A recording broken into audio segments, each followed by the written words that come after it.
प्यारे प्रभु जी, मैं आपका धन्यवाद करता हूँ इस वक्त के लिए, समय के लिए जो तूने आज हमें दिया।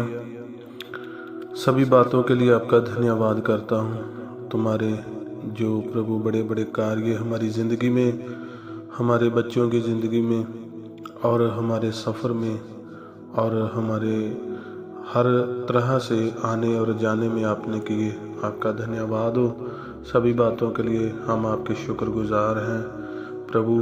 आज इस वक्त के लिए और जो आपका वचन हम सभी पढ़ें, सुने, उस पर गौर करें और बरकत को हासिल करें। और जितने भी लोग जहाँ जहाँ भी आपके बच्चे जो तेरे वचन को सुने, उन्हें भी बहुत सी बरकत देना। सभी बातों के लिए धन्यवाद करता हूँ। आपके बेटे प्रभु यीशु नाम का वास्ता देकर मांगता हूँ, आमीन। मैं प्रभु का धन्यवाद करता हूँ, प्रभु की तारीफ करता हूँ, जिस प्रभु ने हमको ये सुनहरी वक्त दिया और अपने वचन को जानने का फजल दिया। प्यारे अजीजों, हम वचन में से पढ़ेंगे पहला थस्सलुनीकियों पवित्र बाइबल में, उसका 5 अध्याय 5 बाब, उसकी 17वीं आयत को हम पढ़ते हैं। उसमें लिखा है, निरंतर प्रार्थना में लगे रहो। प्यारे अजीजों, प्रार्थना हमारी ज़िंदगी का वो हिस्सा है। जब हमारे जीवन में प्रार्थना होती है तो ये एक ऐसा खंबा है। यदि हमारी ज़िंदगी में ये खंबा होगा, ये पिलर होगा, तो सभी जो बड़े बड़े काम हैं वो हमारी ज़िंदगी में प्रभु करता है।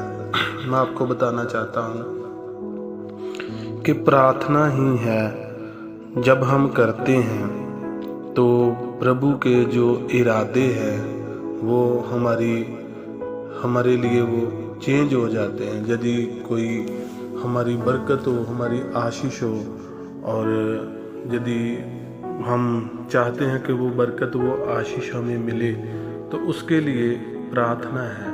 और प्रार्थना ही है हमारी ज़िंदगी में जब होगी तो हमारे बच्चों के ऊपर, हमारे परिवारों के ऊपर, रिश्तेदारों के ऊपर प्रभु की दया होगी। मैं आपको बताना चाहता हूँ, जैसे हमारे जीवन में एक शरीर, जिस्म की भूख हमको लगती है और जिस्म की भूख के लिए हम हर रोज़ खाना खाते हैं, भोजन 3 टाइम, 2 टाइम, 1 टाइम खाते हैं, तो इसे ज़रूरी भी हम समझते हैं, खाते हैं और ज़रूरी समझकर खाते हैं, बनाते हैं, खाते हैं। और यदि नहीं खाते तो हमें बहुत सी वीकनेस जो अपने जिस्म में, अपने बदन में वो महसूस होने लगती है। अजीज़ों, मैं आपको बताना चाहता हूँ कि ऐसे ही प्रार्थना भी एक वो भोजन है जो हमारी आत्मिकता की ज़िंदगी के लिए है। जैसे जैसे हम प्रार्थना करते हैं, हमारी आत्मिक जीवन की बढ़ाई के लिए, तरक्की के लिए हमको प्रार्थना बहुत ज़रूरी है। कौन कौन लोग हैं जो प्रार्थना नहीं करते? वो कौन लोग हैं? वो लोग हैं जो प्रार्थना नहीं करते, जो घमंडी हो चुके हैं, जो अपने जीवन में बहुत कुछ ऐसा समझते हैं, कोई बात नहीं, मैं ये जानता हूँ, मैं ये जानती हूँ, ये जानता हूँ, ये जानता हूँ। आप बहुत कुछ जानते हैं, अच्छी बात है, पर एक घमंड है आपके अंदर कि यदि हम वचन के अनुसार देखें तो आपने क्या जाना, हमने अभी तक क्या जाना? मेरे हिसाब से तो कुछ भी नहीं अभी तक। जितना जानना चाहिए उतना नहीं जाना, क्योंकि जो रहती ज़िंदगी है ना, रहती ज़िंदगी, इसमें अभी बहुत कुछ जानना इसके ऊपर गौर करना, वचन के ऊपर गौर करना, अपनी ज़िंदगी के अंदर गौर करना ये बहुत ज़रूरी है। बहुत कुछ जानते हैं, इसमें बरकत नहीं है, बहुत कुछ जानना अभी बाकी है, इसमें हमारी आशीष है। और बहुत कुछ हम जाने प्रभु की अच्छी बातों को, भले कार्य को जो हमारी ज़िंदगी में और कैसे होंगे, इसको और जानने के लिए हमें निरंतर यानी हर रोज़ प्रार्थना करनी बहुत जो है वो ज़रूरी है। और मैं आपको बताना चाहता हूँ कि प्रार्थना की जो ताकत है वो बहुत है, बहुत ताकत है। कितनी ताकत है, जैसे याकूब आ रहा था और अपने सफ़र में जब आ रहा था तो उसका भाई जो ईसाऊ था उसे मारने के लिए उसको जब पता चला तो उसको याकूब को खबर हुई कि उसका भाई आ रहा है और मेरे साथ पता नहीं क्या वो हश्र करेगा, वो कैसे पेश आएगा। यानी उसको याकूब को जो मालूम हो चुका था कि मेरा भाई शायद मुझे मार पिटाई करे या कैसा है, जो कैसे मेरे साथ पेश आए। पर याकूब था जो आप जानते हैं कि याकूब ने अपने सफ़र में रास्ते में दुआ की और इतनी दुआ की, पूरी रात इतनी दुआ की। और वहाँ पर आप जानते हैं कि उसके दुआ करने से पहला कार्य तो ये हुआ कि पहले वो याकूब था और जब वो दुआ करता है तो उसका दूसरा नाम इस्राएल हो गया। आप भी, मैं भी, जब हम वैसे ही दुआ करते हैं जैसे पवित्र बाइबल में लिखा है तो हम जो है प्रभु के बच्चे कहलाते हैं, अब प्रभु के बेटे और बेटियां कहलाते हैं। जैसे कि पवित्र वचन में लिखा है कि जितने भी प्रभु के आत्मा की गवाही से चलते हैं वो प्रभु के पुत्र कहलाते हैं, प्रभु की बेटियां हैं जो वो कहलाते हैं। रोमिया का खत उसका 8वां चैप्टर और उसकी 14वीं आयत में ये लिखा है। और दूसरा काम ये हुआ कि जब उसने प्रार्थना की तो जिसे वो लगता था कि उसका भाई उसके मन में था कि उसके साथ बहुत बुरा बिहेव करेगा, उसका भाई भी उसके साथ बहुत अच्छे तरीके से उसने बिहेव किया। अजीज़ों, हमारी जो प्रार्थना है जैसे जैसे हमारी ज़िंदगी में बढ़ती जाती है, निरंतर होती रहती है, प्रार्थना हमारे लिए बहुत ज़रूरी है। जैसे जैसे हम निरंतर प्रार्थना में बढ़ते जाएंगे, लगे रहेंगे, तो प्रार्थना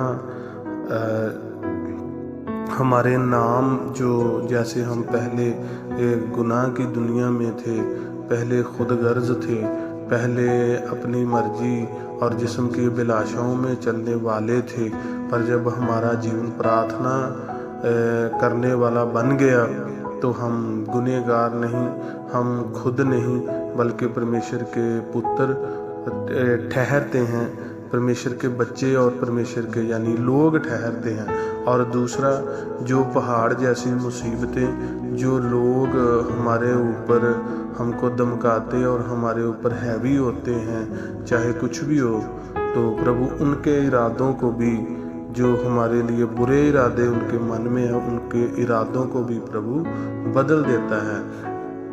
और ऐसे ही हमारे जीवन में प्रार्थना जो है वो बढ़ती जानी चाहिए। मैं आपको लास्ट में एक और बात बताना चाहता हूँ, प्रार्थना ही है।